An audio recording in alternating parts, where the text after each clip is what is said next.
Why is Jibreel alayhi salam mentioned separately in this ayah? The angels rise up and so does ar-ruh. So they say that this is because of his, excellent status, his, unique status with Allah.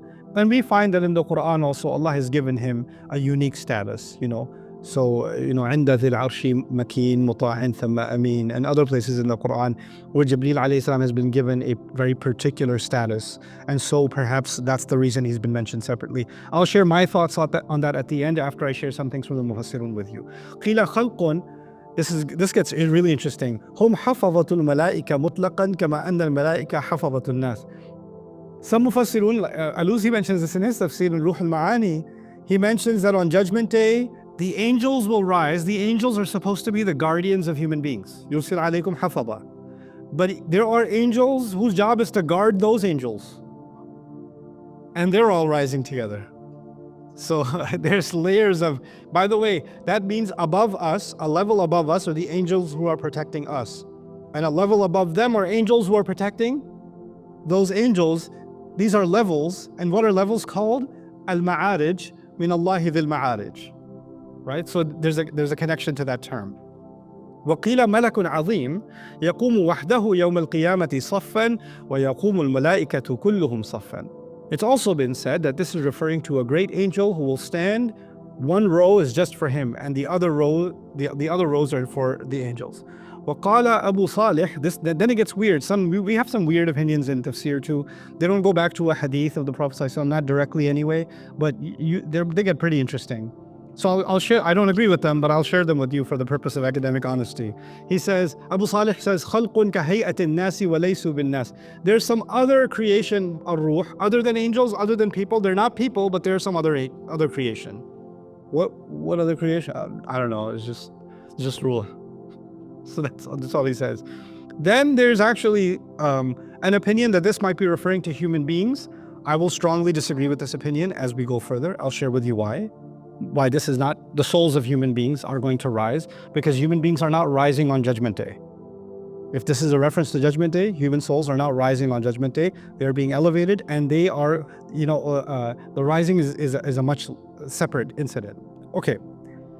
But then, I don't know if I put that in my notes or I was so disturbed that I removed it. But Imam Razi mentions, I think. Oh yeah, there it is. وَعِنْدَ هَذَا قَالَ بَعْضُ الْمُكَاشِفِينَ. So some people that are more spiritually inclined, we have a Sufi tradition in Islam, right? So some of those Sufi philosophers looked at this ayah and they came up with this notion. I don't know the origin. I really don't know the origin. But I wanted to mention this with you because this is also found in our tradition. إِنَّ الرُّوحَ نُورٌ عَظِيمٌ هُوَ أَقْرَبُ الْأَنْوَارِ إِلَى جَلَالِ اللَّهِ. That the ruh is actually a great light. So the angels are going to rise, and there's this light that Allah has created that is going to rise to Allah. وَمِنْهُ تَتَشَعَّبُ أَرْوَاحُ سَائِرِ الْمَلَائِكَةِ وَالْبَشَرِ فِي آخِرِ دَرَجَاتِ مَنَازِلِ الْأَرْوَاحِ. Basically what he's saying is there's some creature Allah made that's made of light. It's, how you have the electrical grid and there's a powerhouse that's generating all the electricity, and then electricity is flowing to every household, right? Well, there's a power grid ruh, which is the concentration of all the light, and all the angels, which are a ruh, and all the human beings which have a ruh are being generated from this mega ruh, right? And that's what he's referring to as ruh. Like there's this one collective thing Allah created called a ruh, and all the spirits and all the angels, all the souls of human beings are generated from it. In some other riwayat, again not sahih, this thing that Allah made, this light that Allah made, speaks all the languages and has all these different kinds of knowledge. But none of this is attributed to the Quran itself. So this goes pretty far from the text of the Quran. But I wanted to share with you that, when we simply say, oh, we should just study tafsir, we should follow our ulama. And yes, our ulama said remarkable things, but then sometimes you also find some pretty wild things in tafsir, and you're just sitting there going, what?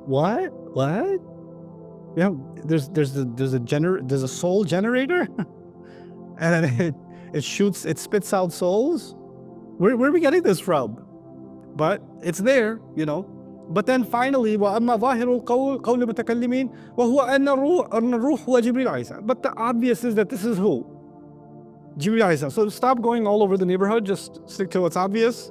This is Jibreel alayhi salam. Now, I will add something of my own based on one commentary. This is the commentary actually. This is also Imam Razi. ثم ها هنا دقيقة. There's a subtle notice here. هي أنه تعالى ذكر عند العروج الملائكة أولا والروح ثانيا. So when ascent, when going up, Allah mentions the angels first and the ruh second. But if you know anything about Surah An-Naba, يوم يقوم الروح والملائكة. The ruh is mentioned first and the angels are mentioned second.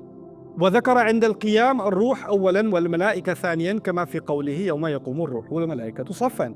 وهذا يقتضي كون الروح أولا في درجة النزول وآخرا في درجة الصعود. This suggests that the ruh comes first when coming down, but goes last when going up. So it's mentioned last when going up and mentioned first when going down. Let me try to make sense of this for you. Bear with me. This is the event of Judgment Day. Multiple places in the Quran, Allah says that angels will come down on Judgment Day. You know that? That angels will descend on Judgment Day. In fact, even in the surah right before this one, in Surah Al-Haqqa, the arsh is descending actually. وَالْمَلَكُ عَلَىٰ أَرْجَائِهَا وَيَحْمِلُ عَرْشَ رَبِّكَ فَوْقَهُمْ يَوْمَئِذٍ ثَمَانِيَةٌ. So the judgment is beginning, and and Allah says other places in the Quran, هل ينظرون إلا أن يأتيهم الله في ظلل من الغمام والملائكة وقضي الأمر. Right? So there's multiple places in the Quran where we find that the angels on Judgment Day will come down. They will start descending. The legions of angels will start descending. That seems to contradict what we're reading in this surah. If this ayah is about Judgment Day, what is it saying? Angels don't come down, they go up. So what in the world's going on? Let me help you make sense of this. When a king makes an announcement, or the king in the ancient times had a palace, right? And he wants to assemble his armies.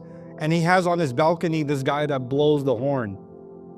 And the armies know what that means. What does it mean for the armies?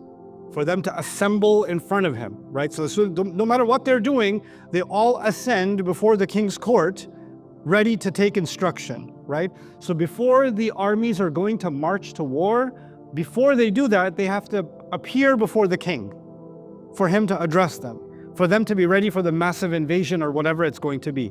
So there's a military assembly. There's a military assembly. When Judgment Day begins, it's as if Allah is calling the legions of angels, His army, وَمَا يَعْلَمُ جُنُودَ رَبِّكَ إِلَّا هُوَ. He's calling the legions of His armies to be presented before Him before they descend for the invasion of the earth. So this is actually referring to the armies of Allah being collected. And now the thing with the armies is, who's the commander-in-chief of that army that Allah appointed? Who's the general? Is Jibreel alayhi salam. Does the infantry or the lower rank soldiers, do they show up first and get in place and then the general show up? Or is the general standing there waiting for everybody to show up? How does it work? The soldiers show up first, they line up first, and then they're told, attention, commander's coming in. You understand?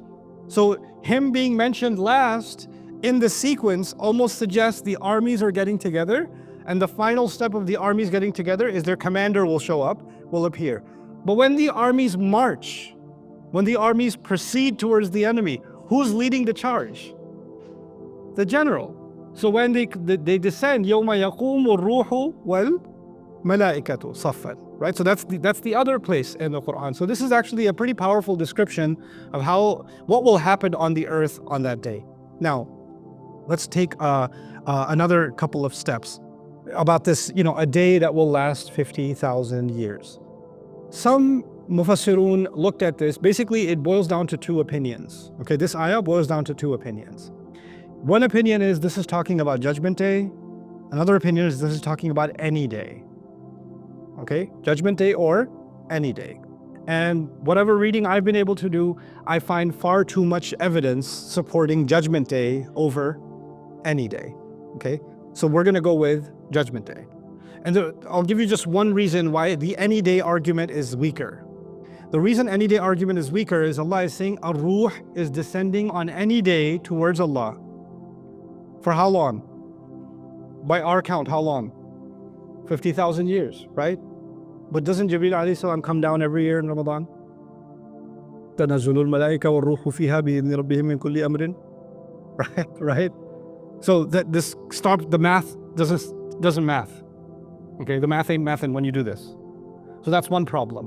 But there are other problems with it also. So we're going to talk about Judgment Day. Now the problem is, where does this concept come from? It comes from the word yawmin. Yawmin. Yawmin means a day. But this is a tanween li-ifadat at-ta'zim wa-tahwil, for a magnanimous day, for a great day, that the angels and Jibreel will rise towards Allah on a great day whose count is 50,000 years. The word count or amount is miqdar. And this word is for precise calculation. It's used for precise calculation. The old Arabs used to use al-aqdaru min al-khayl, when a horse gallops, right? And it's got the two front legs and the two back legs. So when it gallops, whenever it lands its front two legs, it makes a print. And the back legs land exactly where the front legs landed. It's that precise in its gallop that these four legs land where the hind legs landed every time, right? And they match every time. That's called al-aqdar.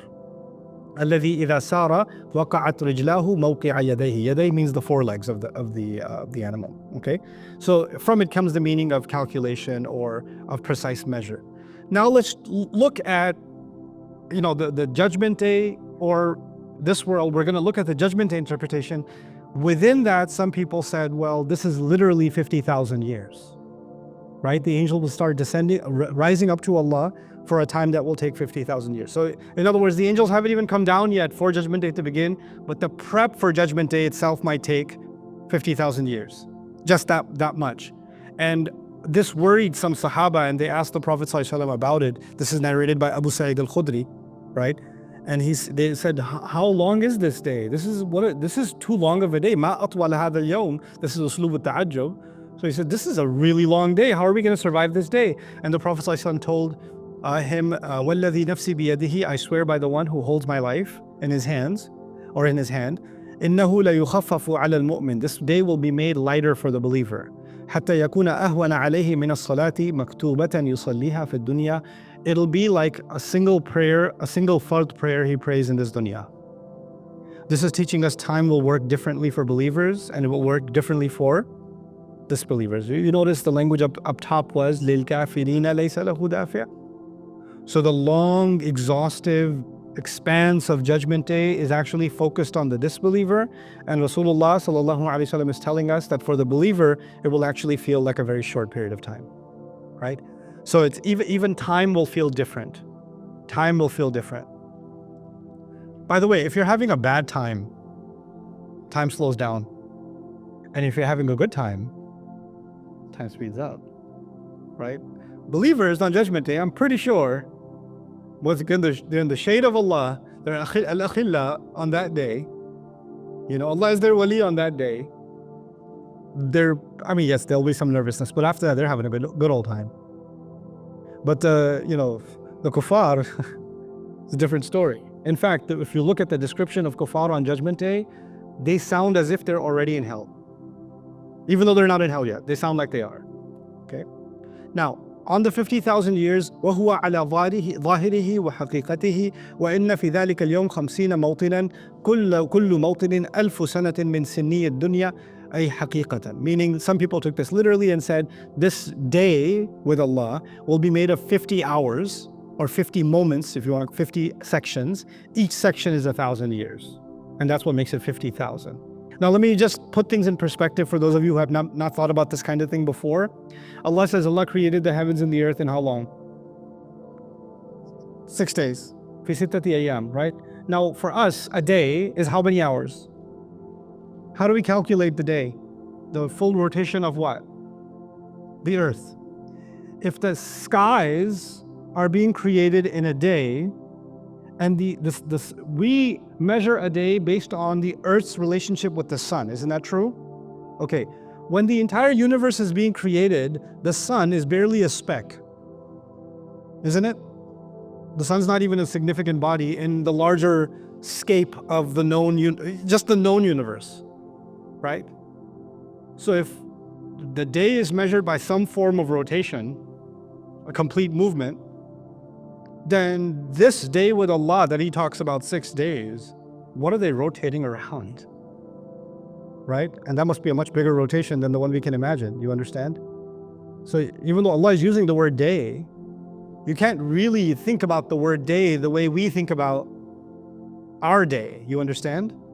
Because these entities weren't even being created yet. They were in the process of being created while Allah was using the word day. You understand?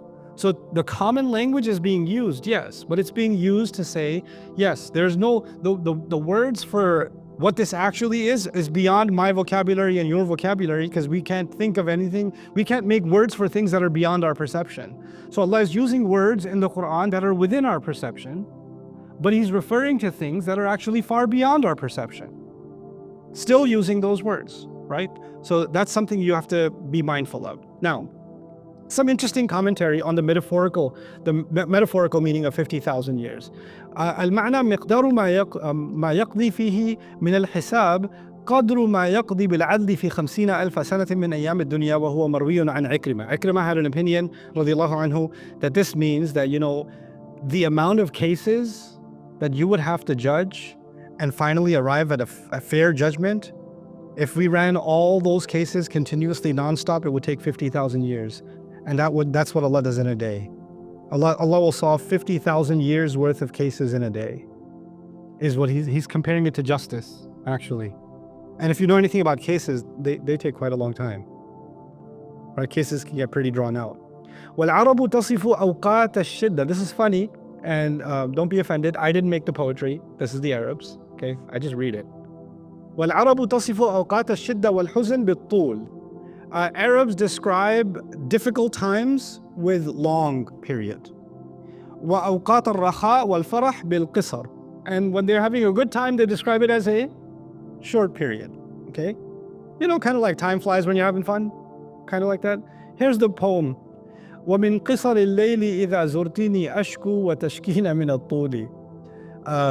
The guy, he loves this woman and she visits him. It's his wife. We'll just make it halal. This is Jahiliyyah times, but we'll make it halal. So she lives out of town. She lives with her in-laws. Okay, she still lives with her family. They're Pakistani.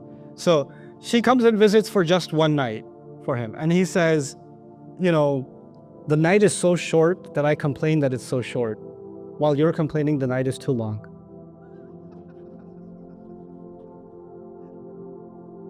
Yeah.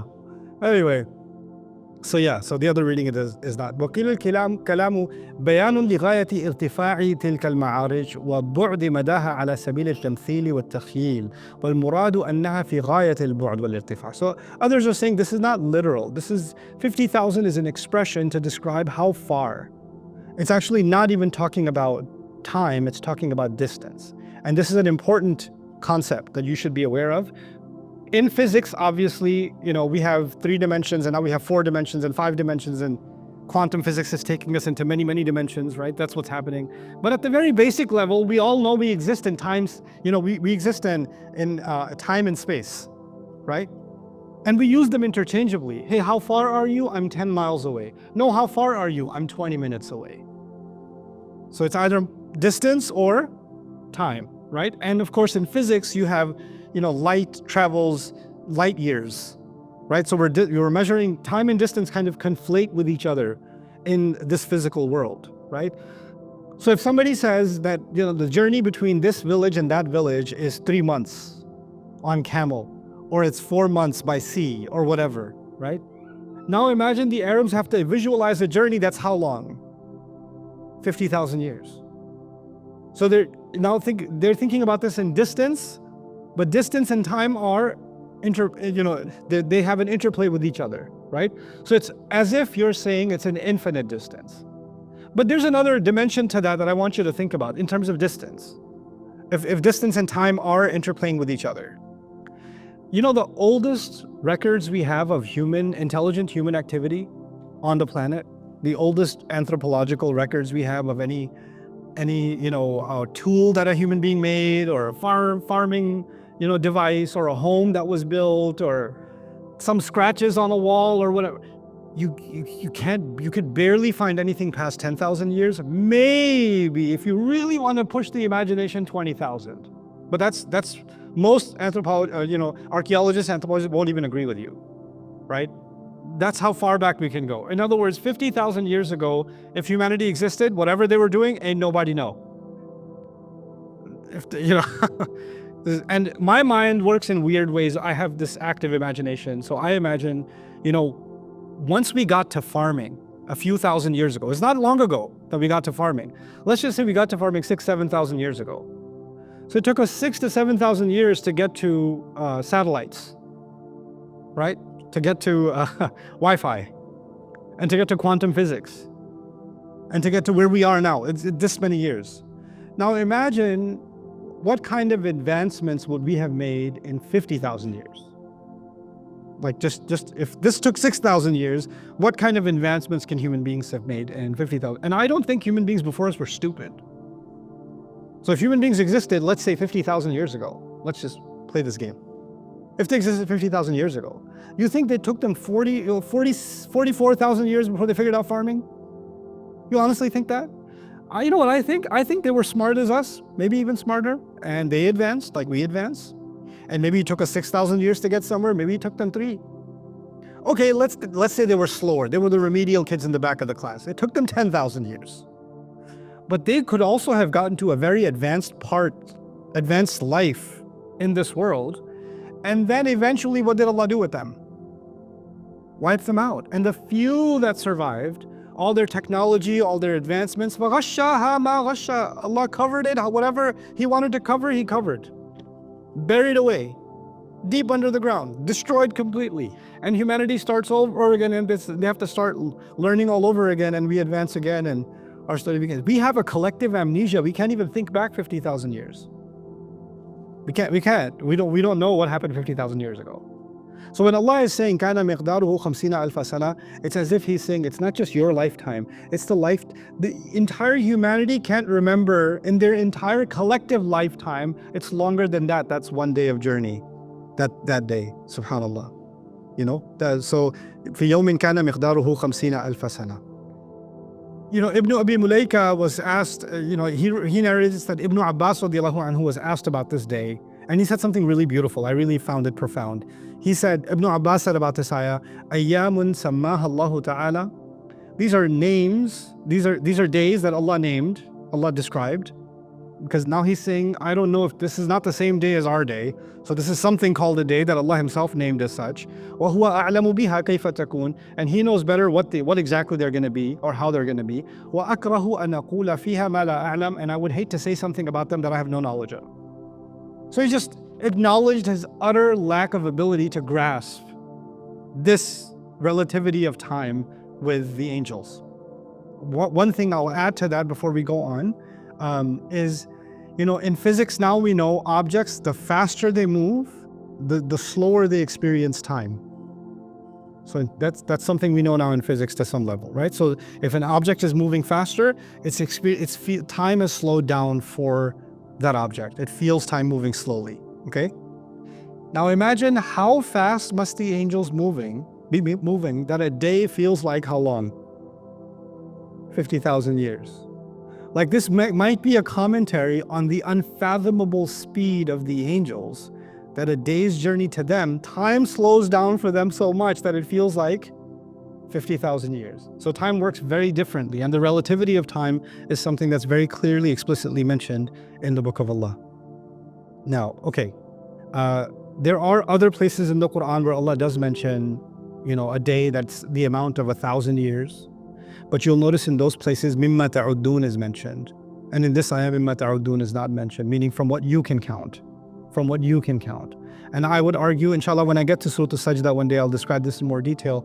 Those ayat are talking about something else. This ayah is talking about Judgment Day. In fact, those ayat are talking about regular days. This ayah is talking about Judgment Day. So there's a difference between the two. And Surah Al-Hajj is talking about the day in which a punishment arrives in this world, and Surah Al-Sajdah is talking about the day in which Allah's, the planning of Allah on every single day.